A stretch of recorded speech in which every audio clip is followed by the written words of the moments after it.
Transitions by ErikaDorre at Liberty University.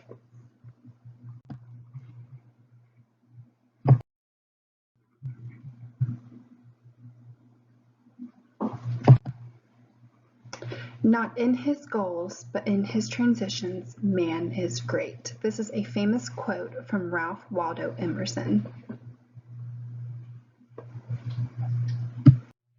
In the overview, we're going to go over what transitions are, the daily transitions that most people go through, transitions in early childhood, the transition from preschool to kindergarten, classroom activities, elementary to middle school transition, the importance of transitions, inclusion and growth, and supporting transitions and supporting inclusion. So what is a transition? Transitions are defined as the process or a period of changing from one state to another. Everyday transitions. Everyday transitions include children being dropped off at a school setting, being picked up by a bus, going from bus to back home. Another transition is the waking up in the morning, going from waking up to brushing their teeth to having breakfast to getting ready for school and to getting out the door.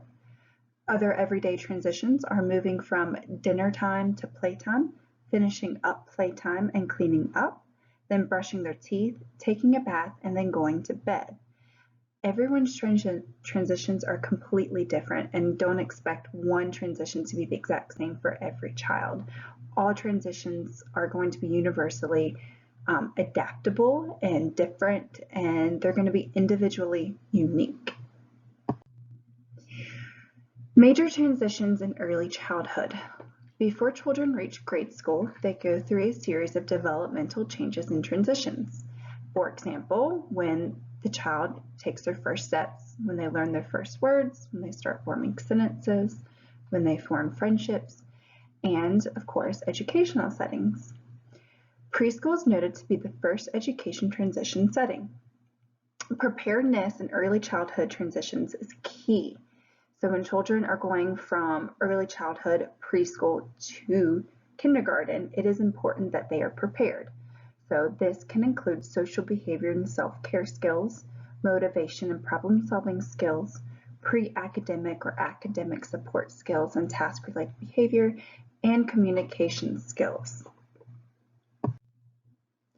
Transitions to kindergarten. When children go from preschool to kindergarten, it is a huge developmental leap along with social, emotional, and developmentally they are getting prepared for kindergarten.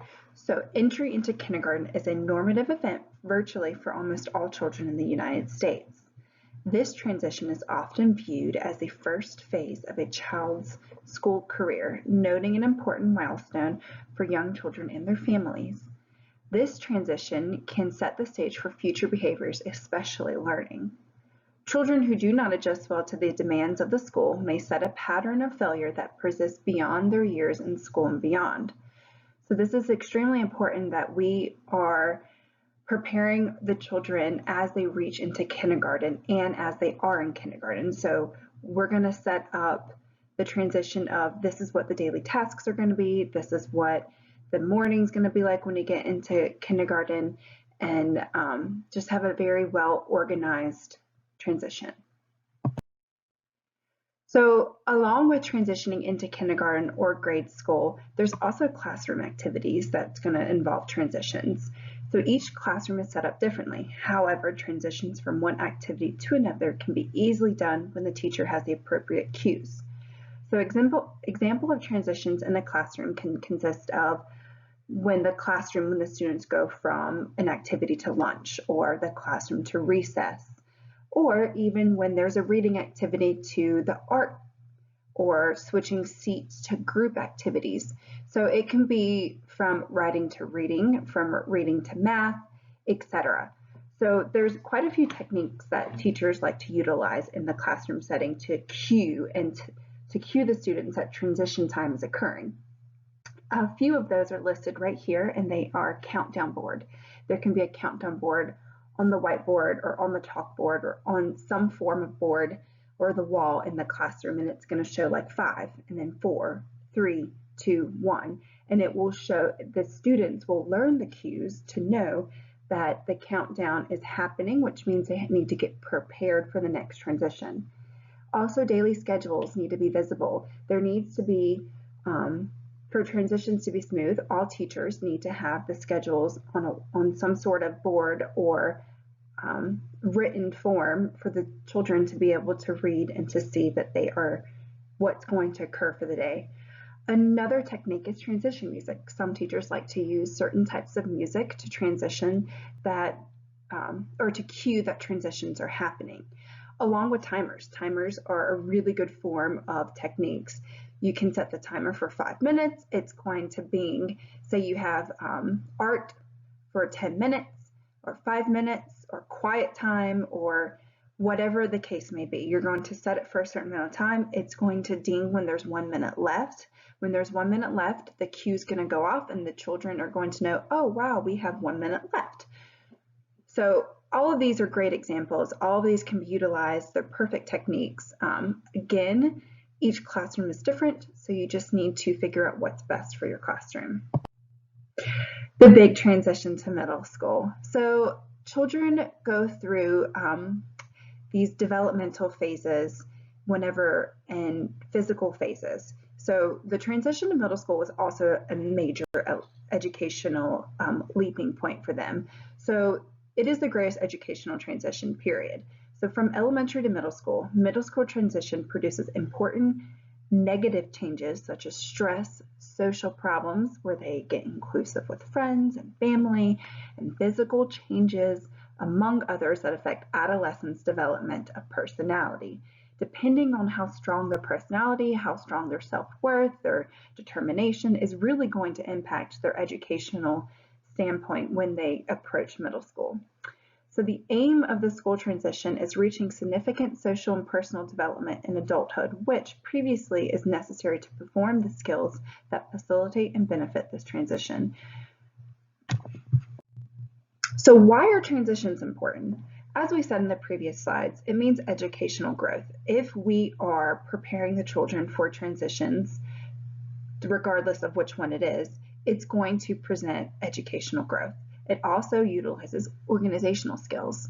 It sets each child up to be individual, and it creates a different transition for individualization. It's also a self-concept. Each child is going to become aware of not only their surroundings, but themselves. It's going to promote direction and time management, especially with those timers. And then inclusion. Inclusion is extremely important because the main point of transitions is to include everyone.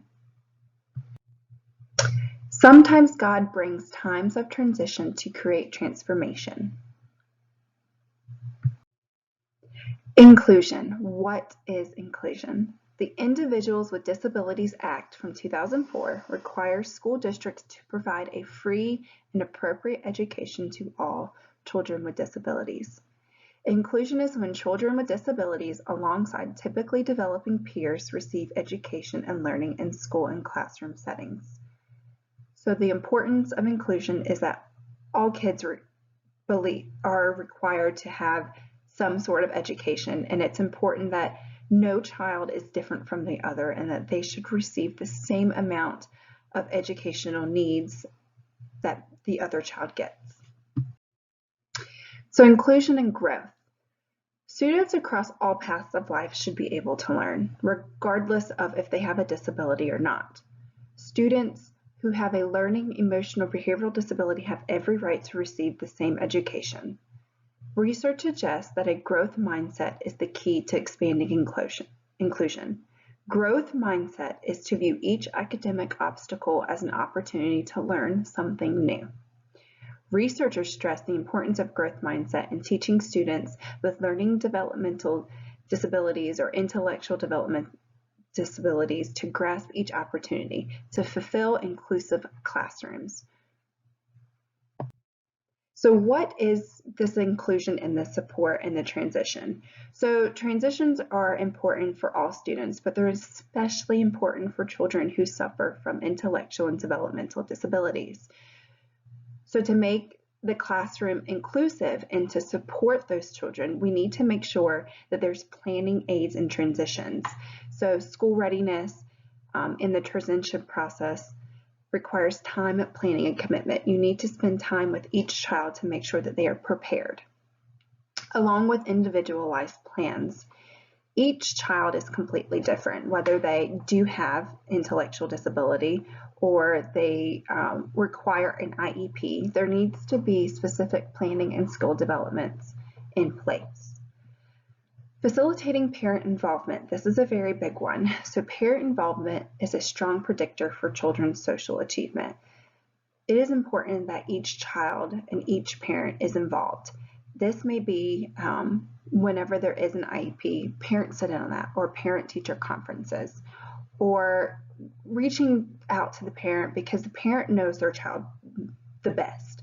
So ask the parent, so how does Bobby participate in this? How does Bobby like this? Is there a specific transition that cue that is better for Bobby as opposed to Sally? Inclusion. So if all the students are doing one thing, you need to make sure that the inclusive student is doing the same as well. So support for transitions and inclusion.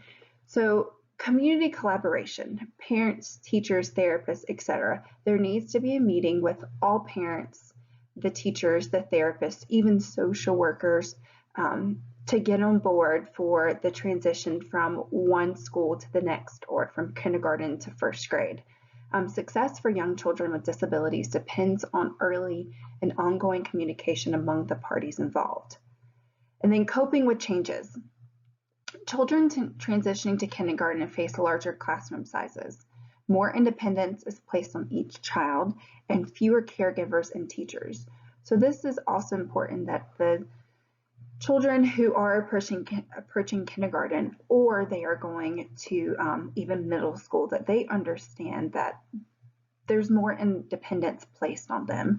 They also need to be aware that there are fewer teachers. The classroom sizes are a lot larger. So it is important to set coping mechanisms and coping skills, and to give them the appropriate learning techniques for the next chapter.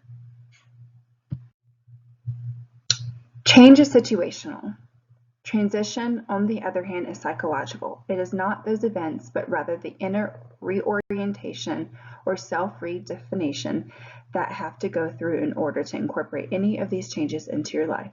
Without a transition, a change is just a rearrangement of the future. Unless transition happens, the change won't work.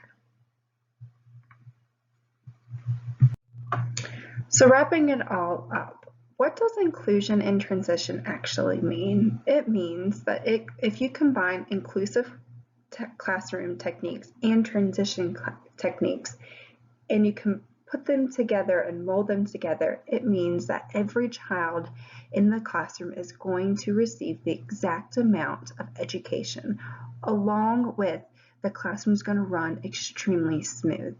If you have an inclusive classroom and a handful of students that do suffer from an intellectual developmental disability or a learning disorder, and you have the correct transition cues, such as a timer or a unique transition for a specialized child, individualized child, it means that they're both going to be equally important, equally combined, and it's going to mold together and create a beautiful environment for each child. So what does God say about transitions? Where does God fall into place? Transitions in the Bible occur. There's a transition from Mark to Matthew to Luke to John. Transitions from the Old Testament to the New Testament. Transitions from when Mary had Jesus, when Jesus heard from God, etc. So what does God say about transitions? God says that you need to go through each change each time by giving faith. Faith is the key to everything. Believing in Jesus Christ, believing in God, putting all your faith in God alone is going to give each transition importance. It's going to give each transition worth the change.